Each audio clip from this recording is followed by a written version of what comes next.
నా భర్త ఏ నేరం చేయలేదు.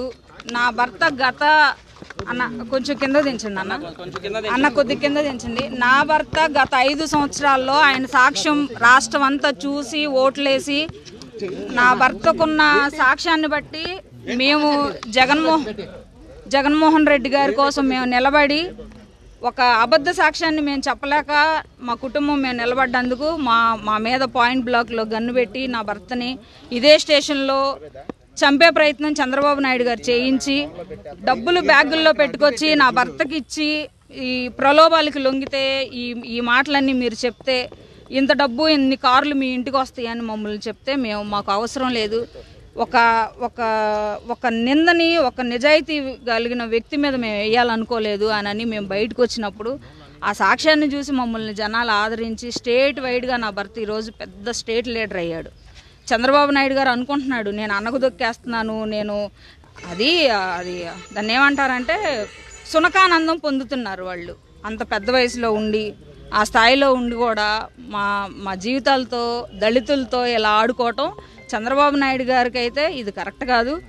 నా భర్తను రాత్రి 1 గంట 2 గంటల నుంచి హైదరాబాద్ నుంచి వస్తే ఎంతసేపు పట్టిద్దండి? హైదరాబాద్ నుంచి జర్నీ ఎంతసేపు పట్టిద్ది? 1 గంటకు అరెస్ట్ చేశారు.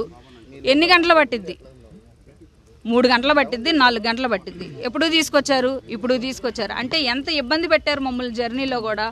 మేము కార్లు ఎత్తుకుంటుంటే మా కార్లకు అందం, మేము ఫాలో చేసుకుంటుంటే ఎక్కడ ఉన్నాడో తెలియదు.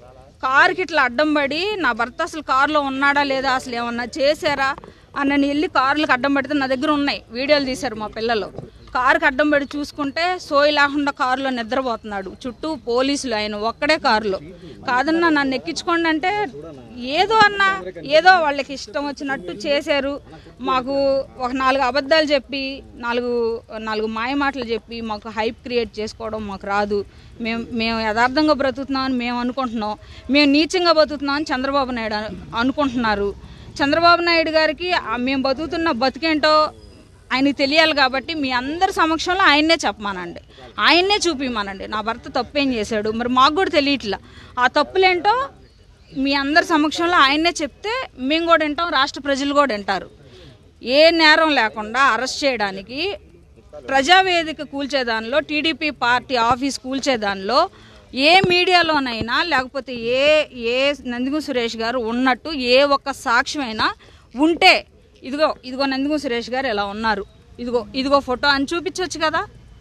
ఎలా అరెస్ట్ చేస్తారు మీరు అనుమానాలతో? అంటే నా భర్త ప్రెస్ మీట్లు గట్టిగా మాట్లాడాడు, మిమ్మల్ని గట్టిగా మీ బాగోతాలన్నీ కడిగి పారేశాడు 5 ఏళ్ళని మీ అక్కస్ని ఎల్లబోసి ఇవాళ నా భర్తను టార్గెట్ చేశారు. అది మీకు తెలీదా? అది మీ అందరికీ తెలియట్లేదా? మీ అందరికీ తెలుసు. ఇది పర్సనల్గా రాజకీయ కక్షపూరితంగానే నా భర్తని అరెస్ట్ చేశారు. ఈ స్టేషన్లో నా భర్తకి ఏదన్నా జరిగితే ఈ రోజు వరకు తను చాలా హెల్దీగా లోపలికి వెళ్ళారు, చాలా యాక్టివ్గా ఉన్నారు. ఏ చిన్న ఇబ్బంది ఉండి ఆయన బయటకు వచ్చినా సరే నేను చంద్రబాబు నాయుడు మీద హైకోర్టుకు కాదు సుప్రీంకోర్టుకు కూడా వెళ్ళి నేను చంద్రబాబు నాయుడు మీదే కేసు పెడతాను. అది ఉందంటే సర్జరీ చేయాలి, టైం పట్టిద్ది అన్నారు. అది చిన్న పెయిన్ కిల్లర్స్ ఇచ్చారు, అవే తీసుకొని వచ్చాం. కారులో ఉన్నాయి, ఆ పెయిన్ కిల్లర్స్ కూడా ఉన్నాయి, మెడిసిన్ కూడా మాతోనే ఉంది, చూసుకోండి. నేనైతే అన్నా అవునంటే అవును, కాదంటే కాదు, అబద్ధం అయితే మేము చెప్పం, మా నోటికి రాదు. మీరు ఎన్ని చెప్పించాలని చూసినా, లోపల పోలీసులు నా భర్తను ఎన్ని చెప్పించాలని చూసినా మా అబద్ధాలు రావు. చంద్రబాబు నాయుడు నా భర్తను టార్గెట్ చేశాడు, ఏం చేయాలనుకుంటున్నాడో చేయనండి. నా భర్తకి ఏదన్నా జరిగిన మరుక్షణంలో రాష్ట్రంలో ఉన్న ప్రతి ఒక్క దళితుడు రోడ్డెక్కి నోరు తెరుస్తారు. 5 years రాష్ట్రాన్ని ఏం చేయాలని ఈ రకంగా ఈయన పాలించి ఈ రకంగా వచ్చి 100 రోజులు కాలేదు, సూపర్ 6లు ఏమైపోయినాయో, అబద్ధాలు హామీలు ఇచ్చి నువ్వు గెలిచి నువ్వు రాష్ట్రాన్ని భ్రష్టు పట్టి సృష్టి విలయతాండం చేస్తుంది, నీకు సహకరించట్లా, సృష్టి నీకు సహకరించట్లా. ఆ రకంగా విజయవాడ అంతా కొట్టుకుపోయి తిండి తిప్పలు లేకుండా నువ్వు సరిగ్గా కుర్చీలో మనశ్శాంతిగా కూర్చోలేని జీవితం అయిపోయింది నీది. ఎందుకు మాలాంటి వాళ్ళ కన్నీళ్ళు నువ్వు ఒళ్ళో వేసుకుంటే ఇలానే ఉంటుంది. 5 ఏళ్ళు మా కన్నీళ్ళు ఒళ్ళో పట్టుకొని ఉంచుకో.